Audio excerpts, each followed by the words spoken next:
So thanks again for all of you for coming tonight. We really appreciate it. We'll go through kind of the entire talk about maintenance, but stop us anytime if you want us to dive into something a little bit deeper and kind of expand upon something, okay?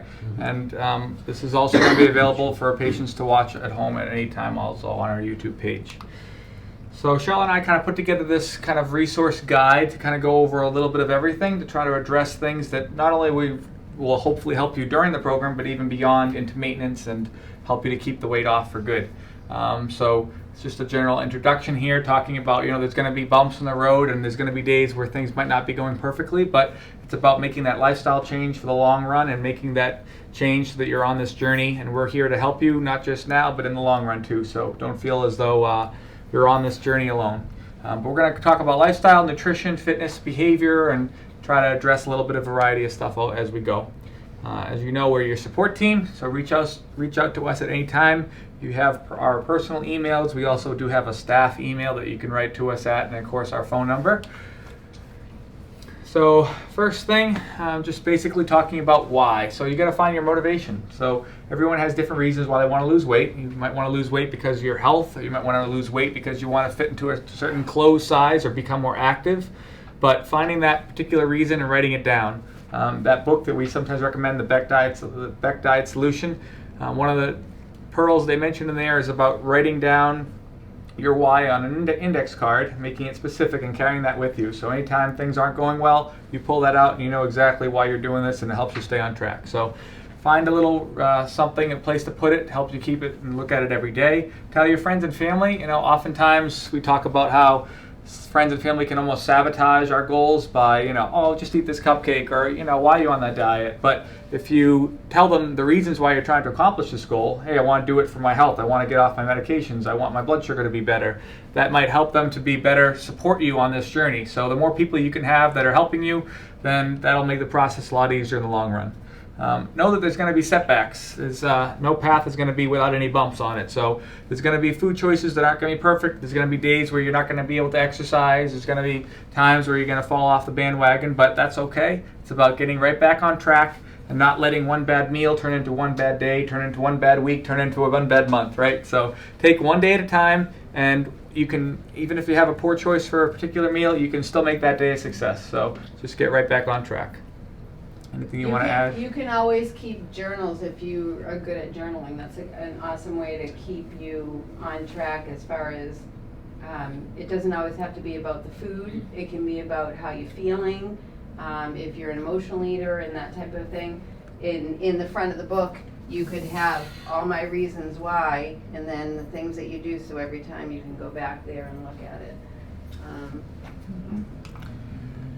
So accountability is key. So there's a National Weight Control Registry, I mentioned this in one of my previous talks, that looked at people who successfully kept the weight off. And it's not easy to keep the weight off. Most people fail at diets.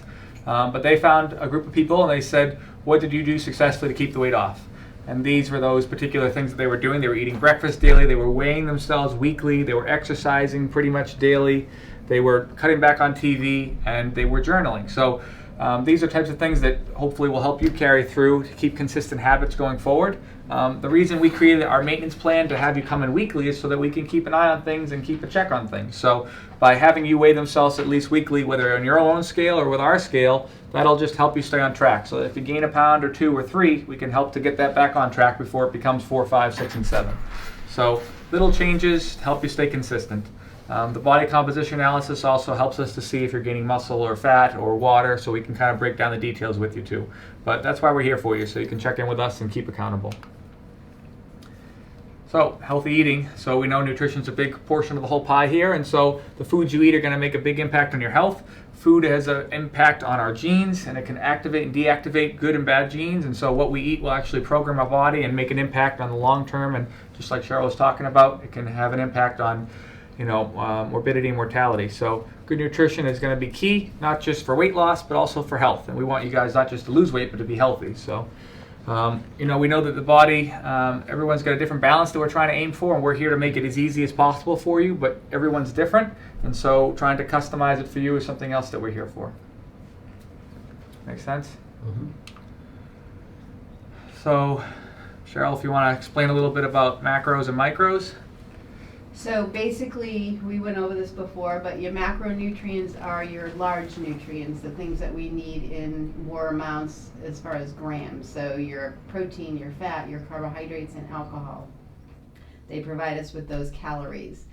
The micronutrients are our vitamins and minerals. We're going to need those in micrograms, milligrams. They're just as important. We just don't need them in as large amounts.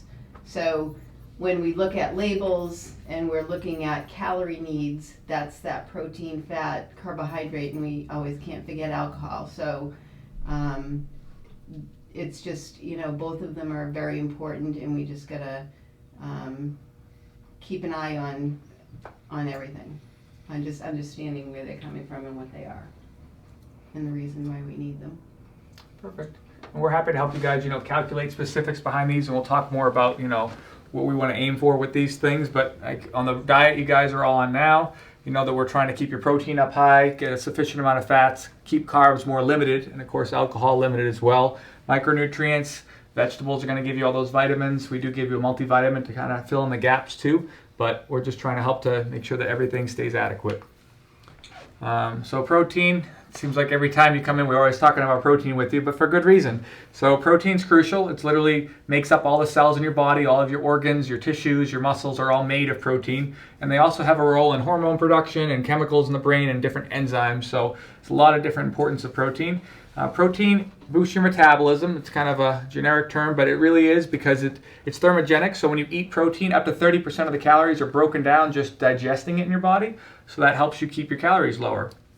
It helps you feel full. So when you eat things that are high in protein, it releases hormones in your stomach that tell your brain that you're full. And so the equivalent amount of calories in something else wouldn't make you as full as protein would.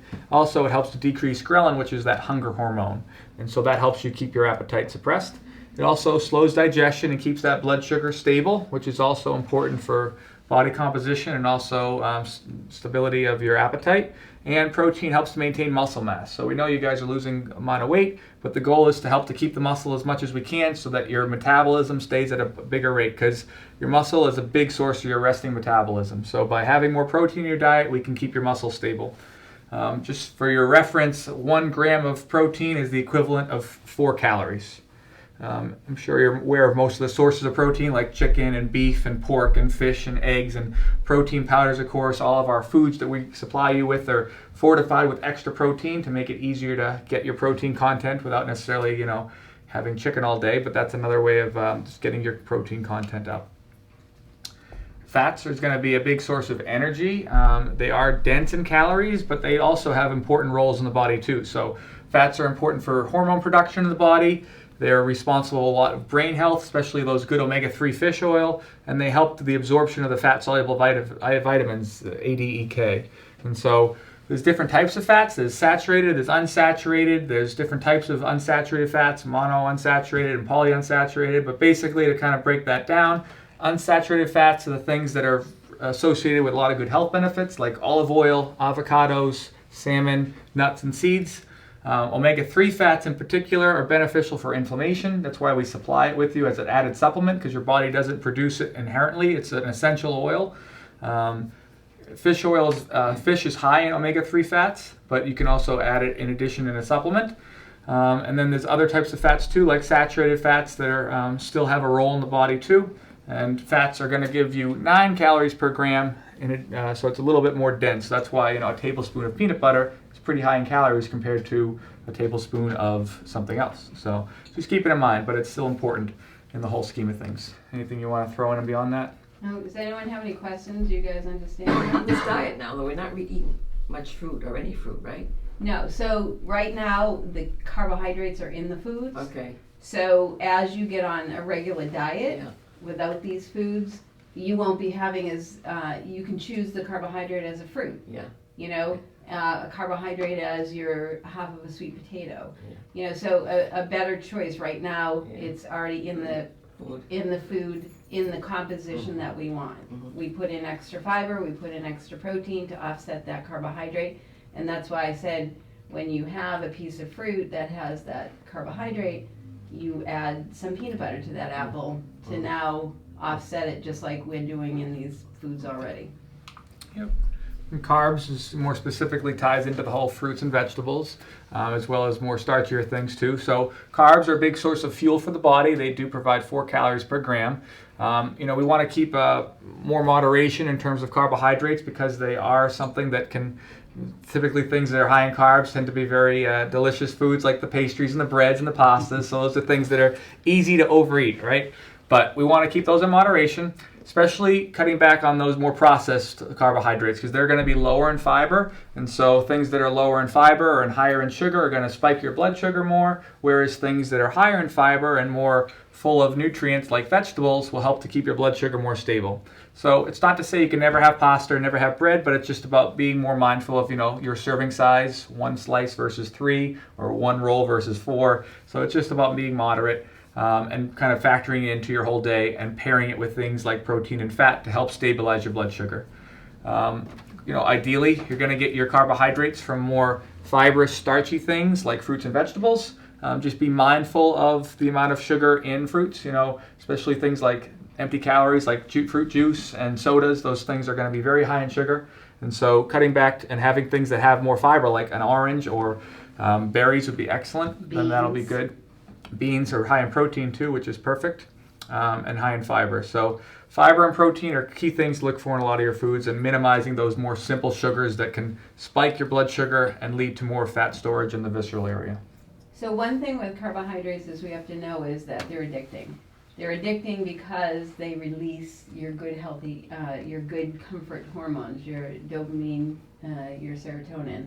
So that's why we go overboard with those, and we have to really start, keep that under control because the more you have them, the more you crave them. So it is something that, it doesn't mean that you can't have a little piece of cake or a piece of bread that's dipped in that olive oil at those restaurants. That's delicious, but we have to keep tabs on that and keep it reeled in because that will happen. The more you have, the more you crave. They actually put people in a study they did. They had an MRI where they put people addicted to cocaine and heroin, people on alcohol, addicted to alcohol, and then people drinking the soda. And the people that were drinking the soda actually had more pleasure centers in the brain lit up than the cocaine and heroin and the alcohol. So it's more addicting. So we need to be, again, that's why we're constantly saying just, don't go overboard, don't start doing it every day. You need to keep hold of it. So kind of small font here, but we just wanted to put together a little brief overview. You can always refer back to it. We'll be happy to send you slides or you can see it here. But this is some examples of protein, some examples of carbs, and some examples of fats. So protein, of course, are the meats.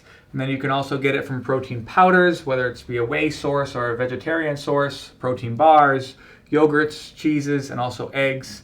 And then things like beans and lentils and milk also will give you some protein too. They also have some carbs in them and a little bit less protein, but they're certainly a good source. Carbs you can break down into the starchier carbs like the pastas, the breads, the rice, even oats and so forth would qualify in there, although those tend to be a little bit higher in fiber, which is good. And then you move into more fruit category. All different fruits, they're going to vary a little bit in their fiber and their amount of sugar content, but like we talked about, berries are usually a good choice, whereas something like a banana is going to be a little bit more higher in sugar.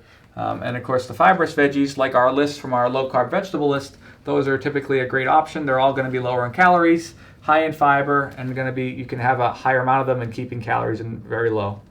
Healthy fats, nuts, olive oil, fish oil, coconut oil is great, avocado oil. You could do these things for dressings. There's also nut butters that are out there, and also seeds like flaxseed and chia seeds have fiber, protein, and healthy fats. So that's a good blend too. So goals, kind of things that you're doing currently and things we hope you continue to do. Getting your protein with each meal or snack, getting a sufficient amount of healthy fats, keeping your carbs in moderation and trying to get more complex carbs instead of the simple sugars and processed carbs, and just keeping an eye on your calories. We'll get into it more specifically, but basically everyone has a certain number of calories that you're burning every day, and depending upon if you want to lose weight or maintain weight, we want to give you that number so we can help you stay on track. Keeping hydrated with water is always an excellent thing as well. So here's the specifics. So everyone has a basal metabolic rate, and we talked about this before, but on your scale, when we give you that printout at the bottom, it says your resting metabolism. That's basically how many calories you burn at rest every day, just not moving. And then if you move around a bit, you end up burning some more calories, and that's your activity factor. So if someone's very active with a busy job, they have a higher activity factor, whereas someone who's more sedentary has a lower activity factor. But you can calculate that, and we can help you calculate that to figure out how many calories you would need to maintain your weight. And then we can determine if you want to keep your weight or if you want to lose weight. If you want to lose weight, we'd have to cut calories a little lower, and that would put you into a deficit.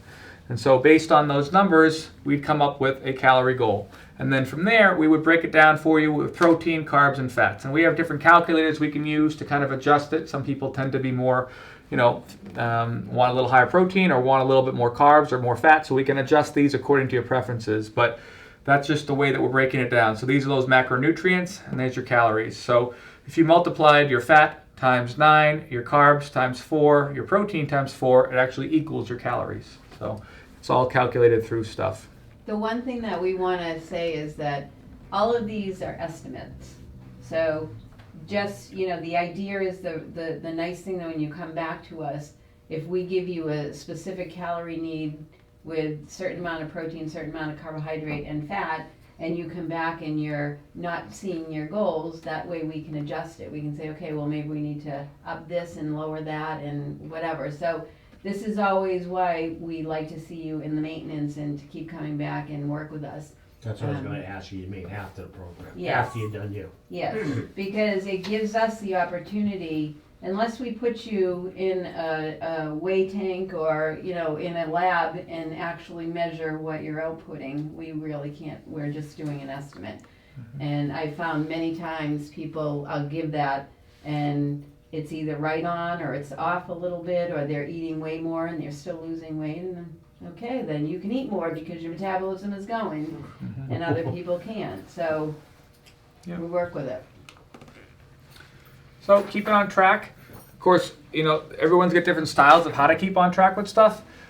We do recommend things like MyFitnessPal if you want to kind of be very specific with your logging. MyFitnessPal is a website and an app. There's a lot of different ones out there that are very similar. This just happens to be a good one.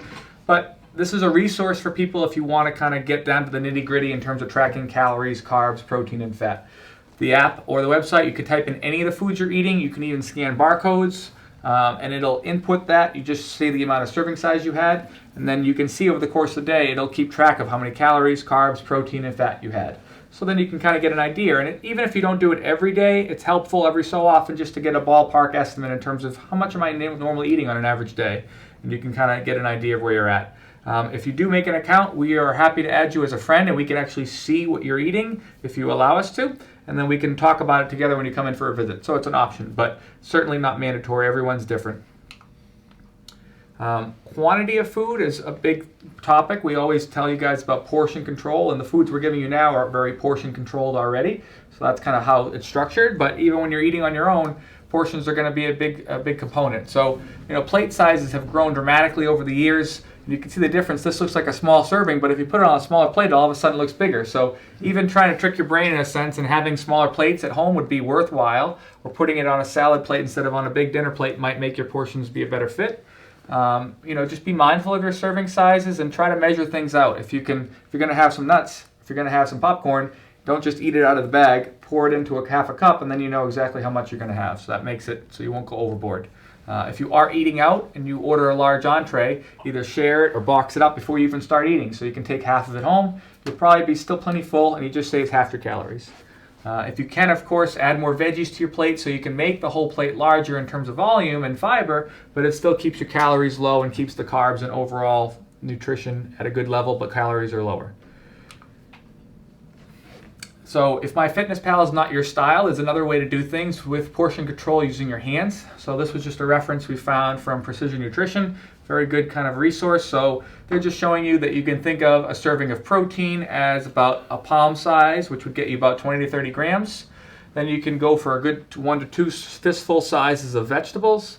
Try to keep the more starchier carbohydrates to a 1 cup size, which would limit it to 20 to 30 grams. And fats you can think of as like a thumb's length, which would get you about 7 to 12 grams. It's just a visual way of kind of interpreting it. So your plate is going to have a little variety of everything. Quality of food is another big thing. So we talked about quantity. So now in terms of quality, there's an 80-20 rule that I kind of like. And so it thinks of it as make 80% of your diet wholesome, unprocessed, healthy foods if possible. All the things that we're trying to talk about to give you the nutrition to give your body what it needs. Keeping those lower sugars and processed foods to a minimum. And then, in moderation, you can still allow yourself to enjoy a few indulgences. We don't want you to be miserable and never have a dessert ever again, or never be able to have some pasta here and there. So if you are going out for the day and you know you're going to have a bigger dinner that night, just try to make the rest of the day a good amount of calories so that you're still at a good total for the day. So that way, if you had a salad for lunch and you had a protein smoothie for breakfast, then that dinner is not going to take much of a hit. It's still a good day for total calories.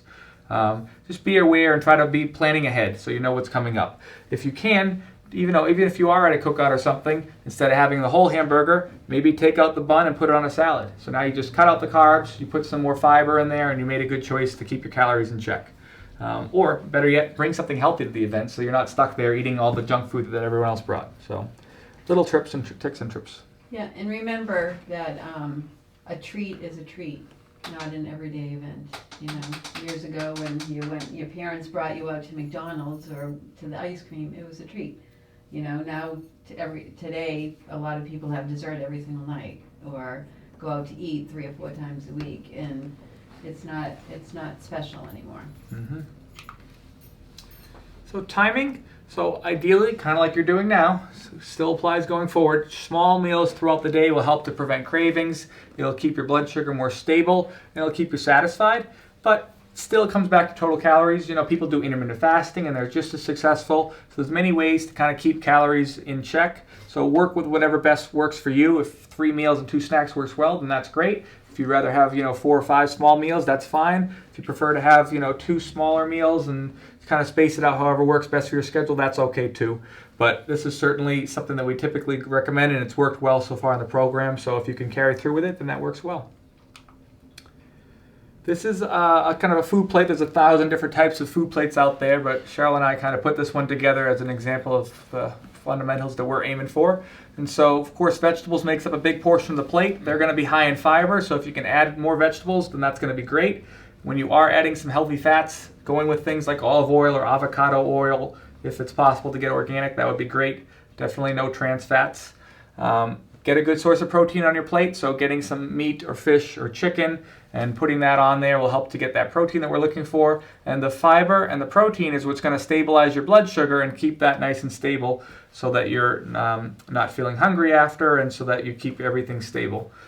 Fruits and carbs from more fibrous things, from complex carbs, will count on the other side of the plate. Fruits are fine. It's just about trying to not overdo it and kind of keep the calories in check. So berries would be a great option. And more complex carbs would be things like sweet potatoes, oats, or vegetables as well. And that's going to be fine. If you do have some grain products, it's just about trying to keep them more in moderation. Cheryl has this little guideline of protein plus fiber plus fat should be more than the carbohydrates. So that's a good kind of a guide to follow along with when you're picking foods. If you can keep your carbs to below 30 per meal or below 15 per snack, that would be great. If you can keep the protein above 15, that would be great. And if you can add the veggies in there, then that's all the better. And there's just that example of keeping that plate size more limited. So food labels. So everything you buy is going to have a label on it if it's some sort of a boxed food. And so just to kind of break it down for you, you want to start at the top and look at the serving size and the portions. And so a lot of things, you look at this little serving and you think, oh, that's got to be a whole serving, but it says in the label that's actually 3 servings, right? So just be mindful of that before you start, because if it says there's 3 servings per container, then you have to take that and triple it. So that's what that would be for the entire container of it. So check out that to start, and that gives you an idea of the total number of servings. Next, you want to take a look at the calories. So you have an idea of what calories we're aiming for you, and so we want to keep that number in check. You want to keep these more on the limited side, but it's all in proportion. You just want to, sodium, in a perfect world, it would be under 1,500 milligrams or under 2,000 milligrams, but the average American probably eats about 3.5 grams of sodium a day, so it's about trying to keep that number a little bit more moderation. Fiber and protein are the ones we want to keep up, so when you're looking at fiber, trying to get a good amount of that and getting a good amount of protein with your meal, that would be excellent.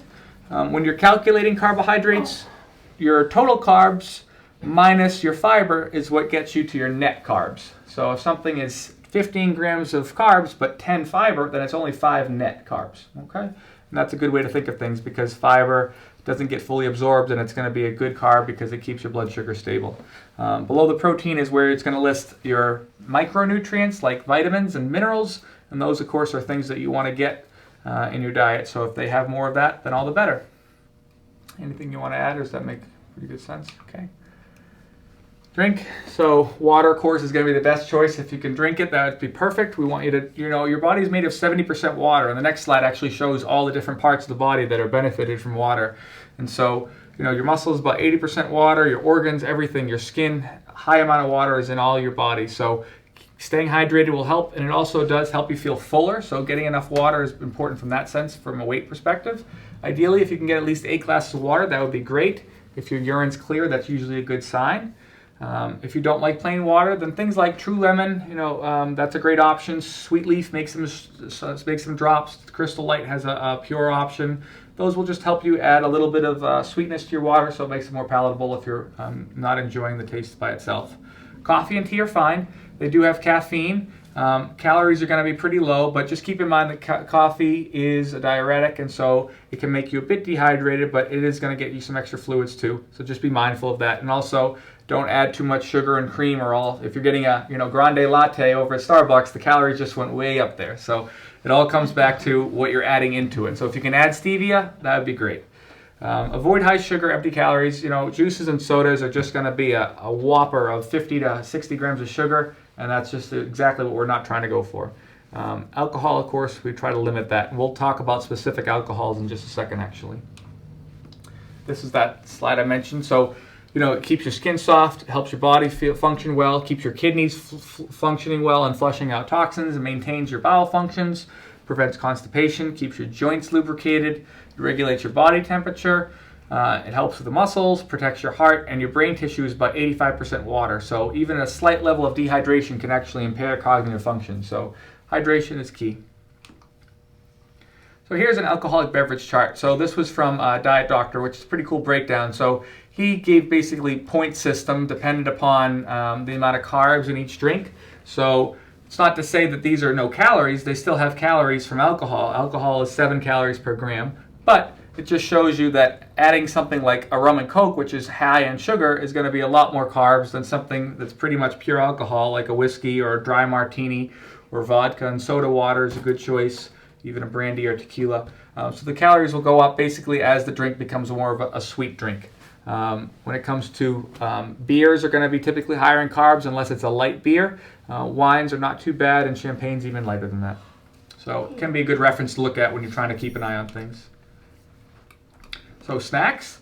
Right now you guys have a good sense of the snacks that you've been getting from the program. Everything's going to be high in protein, made to be tasty, but helps you keep on track. You're all going to still be able to have access to our foods beyond into maintenance, and so we hope that you still enjoy certain foods and want to be able to mix them into your diet to help to keep you on track with your protein and make it for a good snack when you're out on the go and need something quick.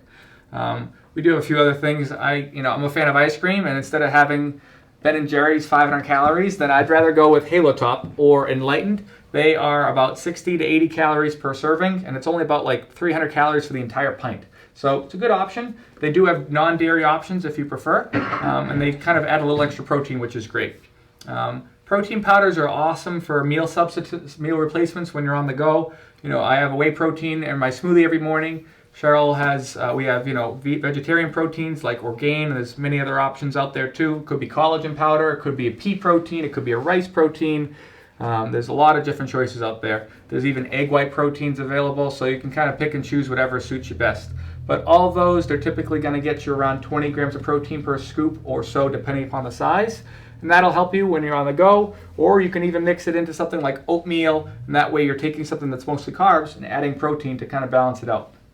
It'll make you feel fuller longer too.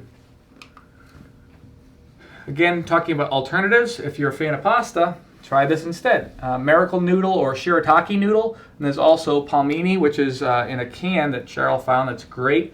Both these are going to be very, very low carbs, higher in fiber, and if you add something like a little marinara sauce to them or something like that, then you're going to be pretty good in check. You'll cut back on carbs a lot more than a traditional whole wheat regular pasta. You could also do a spiralizer and do zucchini noodles or zoodles. You can do spaghetti or lasagna noodles or spaghetti squash. There's a lot of choices in the store, or you can make your own. So those would be perfect. There's a couple pictures there. Instead of rice, which is going to be higher in carbs, if you try something like a cauliflower or a broccoli rice, again, you're making that small shift. They had it all in Yeah. yeah. You saw them in the store? Yeah, All done for you. All done for you. Yeah, exactly. So Yeah. you don't even have to make your own cauliflower rice, so it's They convenient. actually have them in the freezer. I actually made, my husband's kind of doing kind of the same thing, and I made a chili last night, and because it has beans, it's high in carbohydrates that we want to kind of bring down. So I added cauliflower rice, and I added a whole container of mushrooms. Mm. And so with that, now it's very filling, Mm. and it's very low carb, but it still Perfect. feel like he's having it. So again, adding those things in makes a big difference. Hamburger rolls, or having some bread. If instead of bread or wrap, you instead use lettuce, or you could even do a portobello mushroom, or even a low carb wrap. We talked about Joseph's Pita makes a wrap that's like 6 grams of carbs and has some fiber and protein in it, but lettuce is going to be pretty much the lowest calories of them all. But something like that, you can wrap your turkey around that or some meat, and then you're getting your protein, but you're keeping your carbs low. Mac and cheese or mashed potatoes, they have a cauliflower mac and cheese and mashed pots, so that's an option too. So just making small changes still allows you to enjoy the things you like, but keep the things a lot more in moderation from a carb and calorie perspective. Even if you mixed real, macaroni and cheese, like I said, with some cauliflower, so that you're half and halving it. Mm-hmm. And you feel like you're still cutting it to having what you want. So eating out's a big one, right? Just some tips to help you stay on track. So if you know where you're going beforehand, if you can go onto that website and check out the menu before, at least you know what you're going to be having for options. So when you get there, you already have a idea of what you're going to be able to order. Try not to arrive starving, because then you'll end up ordering probably the least healthy thing on the menu, because you're going to want to grab something big. And So 4 pieces of bread. yeah, exactly, While right, you're when you're waiting for it to come out. So if you can, have a little snack beforehand, a healthy snack that'll help to tie you over, that would be perfect. Drink water before and throughout your meal, so that way you're filling your stomach up and you're staying hydrated. There's also a fiber supplement called PGX that helps to, how would you say it, actually kind of, Curb your appetite. yeah, it curbs your appetite. It kind of fills your stomach up even more so. So that's a great option too. Before you order, don't be afraid to make a request to change things. If it's comes with a side of fries, ask them if you can get a side of broccoli instead. They're usually pretty accommodating. So don't be afraid to ask them. Even if something's not on the menu, they might be able to prepare it the way you want. Typically, if you can go for something grilled or broiled, that's going to be a lot better than something fried. If you can have a salad as a starter and ask for dressing on the side, or go with a light dressing, or even just like a balsamic vinaigrette or oil and vinegar, that would be perfect. Or something like high protein, like a shrimp cocktail or mussels, that would be a good option too, or a soup. Just keep an eye on sauces and things like butters and cheeses and bacon, and also in dressings, if they're putting on blue cheese or something like that, those calories can add right up. There are some things I've seen at restaurants with the salads were over 1,000 calories and the burger was less. So yeah, you got to look at those calories. Something like MyFitnessPal, you can actually search restaurants. You can type in, Applebee's Southwestern salad and see exactly how many calories there are. Even menus nowadays have calories on there. So just be mindful of stuff. But even going to Five Guys, their hamburgers are like 1,200 calories for a hamburger. And that's a day's worth for some Can't people. them either. I don't Yeah. think they're that good. Yeah, Yeah. overrated. Yeah. But that's the thing is you wouldn't go there thinking that, geez, why is this so much more than a regular, Yeah. a regular hamburger? But being mindful and looking up calories before on menus is really helpful. If you can get a smaller portion, that would be great. Or as we said before, pack up half your meal beforehand. Eat slowly. It takes up to 20 minutes for your brain to realize your stomach is full, to get those signals. So take your time, and hopefully by the time you get a little bit into your meal, you'll actually be full and won't need to have the complete meal. It doesn't mean you can't splurge. Enjoy yourself, and you want to be able to still live life, but just keep it to more of an on-occasion treat as opposed to a daily typical routine. And there's the thing about MyFitnessPal, if you can do it. Grocery store tips. Don't go to the grocery store hungry. You'll probably end up picking the worst foods possible. Try to pick a list ahead of time, see what you actually need from your house, and then when you go and pick the ingredients, you'll be able to pick the things that you need and stay on track. Typically, the perimeter of the store is going to be the more healthier, less processed foods, like the dairy section, and then you get in the back, you got the meat section and the veggies and the produce, whereas the inner aisles are going to have more processed stuff. There's still plenty of good things in there, but just be more mindful of reading labels and looking for things that are typically simpler in ingredients, and look for things that are more nutrient dense. We're not just, I know we talk about calories a lot, but it still comes back to feeding your body the good micronutrients too. So vitamins and minerals from a variety of different colors of the rainbow in terms of fruits and vegetables is going to be the goal. So supplements, as you're doing now in the program, these are things that we hope you continue to carry through for overall health. A multivitamin, it's not magical, but it does help to kind of fill in the gaps to make sure that you're not deficient in anything. Probiotics are getting a lot more research in terms of the benefits on the gut microbiome. Not the butt, sort of, but not exactly. But microbiome. Yeah, exactly. The gut-brain axis, so there's even a connection between your gut and your brain, and there's a way to actually impact your brain health too. So there's a lot of different things that are worthwhile. So a good probiotic is important. There's a lot of different strains and bacterias and levels of billions of CFUs and so forth, but we can help you pick out a good one. Fish oil, omega-3s, you're not going to get them necessarily from your body, and then, unless you're having more fish in your diet, you might be deficient. So supplementing with additional amount of omega-3s is worthwhile, specifically even a more higher dose for people who have cardiovascular risks. And vitamin D, it's tied into so many different factors in the body. A lot of us are deficient. I mean, among our patients here, I'd say about 90% or 95% come back low. And so supplementing is worthwhile. Typically right around 5,000 IUs a day is a good spot to aim for, and get it tested if you can. These are just a few websites that I like. Eat This Much, I've mentioned it to a few of you probably before. You can go on this website and literally type in exactly the food preferences you have, the calorie goals that you want, the protein, carbs, and fats that you want, and it will generate a meal plan for you. So it actually will come up with a breakfast, a lunch, a dinner, and some snack options based around the numbers that you want and the preferences you have.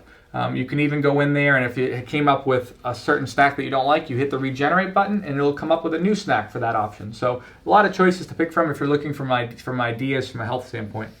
I'll put these up on the video as well, but Fit Men Cook, Protein Pow, another good website. This place has a lot of low-carb dessert options if you're looking to make something for a party. That's a great. Fit Men Cook has some healthy low-carb options that are, he has videos to kind of guide you through the cooking.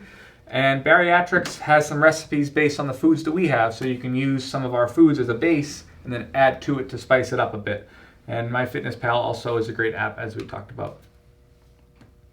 This is just an example from MyFitnessPal of what 1,200 calories would look like, just kind of broken down into picture form. So this is a high protein version up here. So these recipes are actually all on their website. So spicy spinach and mushroom egg cups, have a protein shake for a snack, chicken salad, lettuce wraps for lunch, a pecan-crusted salmon with some vegetables or peas for dinner, and some strawberries that are stuffed for an evening snack.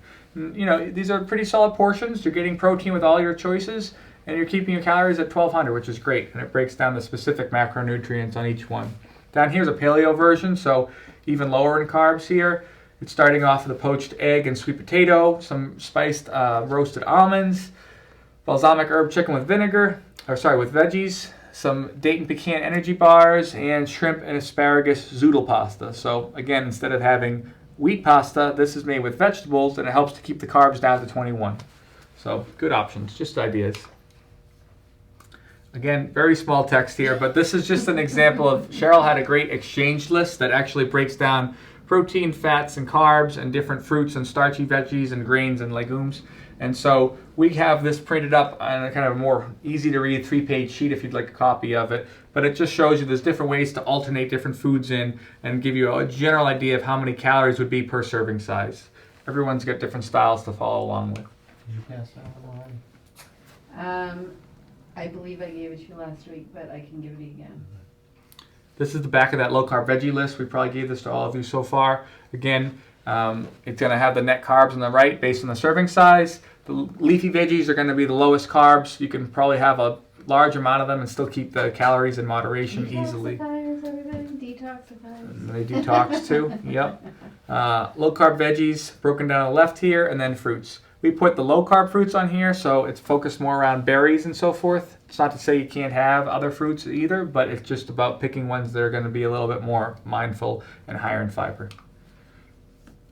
So moving a little bit beyond the food part is talking about the behavioral and mindset side of things. So we talked about a few of these so far, but eat slowly. It takes your brain a little while to realize you're full, so take your time when you're eating. Put your fork down between bites. That's usually a good strategy. Chew slowly. Enjoy the food. Actually taste it. Sometimes we wolf food down so quickly we didn't remember what we had. So if you actually taste each bite and enjoy it, you'll get more enjoyment out of the meal and end up feeling fuller quicker that way. Be mindful. They did a study where they had people eat stale popcorn in front of a movie versus just eating it without anything around them to distract them. And the people in the movie just kept eating it, but the people who were actually thinking about what they're eating were like, this is stale, I don't want this, so they didn't eat it. So it shows you that when you're eating just kind of carelessly, you end up kind of overeating because you're not even thinking about it. So if you can avoid distractions and actually sit down to have that meal, it'll help you to actually probably be more mindful of it. Or if you are eating a movie, portion. If you portion it in a bowl, that's what you're going to eat. Mm-hmm. Instead of the entire unlimited bin of popcorn. Exactly. Stop at 80% full. Usually if you can get to that point instead of stuffing yourself, then you'll end up giving your body time to realize that you actually are plenty adequate for that meal. Try to plan ahead and be consistent. Those are always good goals. Stress reduction, ties into the whole thing. When you're stressed, your sleep's impaired, your energy levels are worse, you might be more apt to grab something, a quick energy drink or something more unhealthy. So doing things to help you relax are always going to be worthwhile, whether it be doing some deep breathing exercises, listening to music, laughing, trying to speak up of stressful environments, circumstances, letting go of things that are bothersome, managing your time, meditation and prayer, and treating yourself with compassion. Even when you're losing weight, sometimes people tend to sabotage themselves and they get mad at themselves because their weight's not going where they want it to. But take it one day at a time and realize that your body is your greatest possession and you got to take care of it and give yourself the points you deserve for when you've worked hard to get the progress you've made already. So keep it going forward. Has anyone tried meditation? Mm. They have actually 1-minute meditation that you can Google either on your phone or on the website. I did it on my phone. Did you? Nice. Yeah. Did you find it helpful? First time, no. The second time, yes. There's a lot of different ones. I've done it where some of them are just like meals on a chalkboard, and then others are very, very relaxing. So you got to kind of listen to different ones and find what works for you. Mm-hmm. These are some slides I pulled in from my exercise talk from before, just as a briefly go over quickly. Basically, find the type of exercise you like. It does not have to be a particular type. It can be anything. There's, classes, there's workouts in the gym, there's at-home workouts. You can do workouts with bands. There's workout videos on YouTube, just like there's meditation videos on YouTube. So find what you like. A little bit, a few times a week is all we ask for. It doesn't have to be an hour, 7 days a week. It's just about trying to fit it into your schedule, but try to make it something that you actually plan ahead so that you're going to commit to it. Be progressive no matter what you're doing. Just whatever you're doing now, try to increase it over time, whether it be the weights, the reps, or the intensity that you're bringing. Make it a priority. Just, start off slow, set your goals, certain number of days per week, whether it be 3 or 5 or more, whatever you're able to account for. Try to designate it, put it on your calendar so you're going to make it something that you'll be able to get done that day. Switch it up so it doesn't get boring over time, and don't give up on it. It's worthwhile. Even though exercise doesn't necessarily burn a ton in terms of weight loss, it really has a big role in terms of weight maintenance. Again, going back to that first slide there, about 80%, 90% of people exercise an hour a day who are maintaining their weight. So it has a big role for weight maintenance. I'm a big fan of resistance training. It has a lot of benefits in terms of improving insulin sensitivity. It's going to improve your metabolic rate because more muscle equals a higher metabolism. It helps with your bone density, prevents muscle loss, which is so common in older adults. And it even has benefits from a mindset and depression side of things. And it can also improve things like triglycerides and blood pressure and so forth. So getting some exercise in, whether it be with bands or at the gym with some dumbbells, just try to challenge yourself. But I'm always happy to design your workout plan with whatever equipment you have. Aerobic exercise, of course, is health important too. Many different kinds. Find what you enjoy and stick with it. Getting steps in is important. A recent study just found that overall correlation with good health, steps was a really close factor with that. So if you can get your step count over the course of the day up, 10,000 is a great goal, but even if it's 5 and that's a good goal for you, then go for it. Try to getting up every hour. That's a good rule of thumb. And not staying Set your sedentary. alarm. Yep. HIIT is another way of doing cardio. Instead of just steady pace for half an hour, interval training allows you to kind of do bursts where you do 30 seconds of kind of all out, whether it be biking or running, and then followed by 90 seconds or so of more slow pace to kind of catch your breath and get ready for the next burst. There was a study that looked into after meal walks, postprandial walks, and they really did have a big improvement in glycemic blood sugar. So whether you're diabetic or just have, at risk for prediabetes, sometimes just a simple thing as walking after meals can be a real big difference.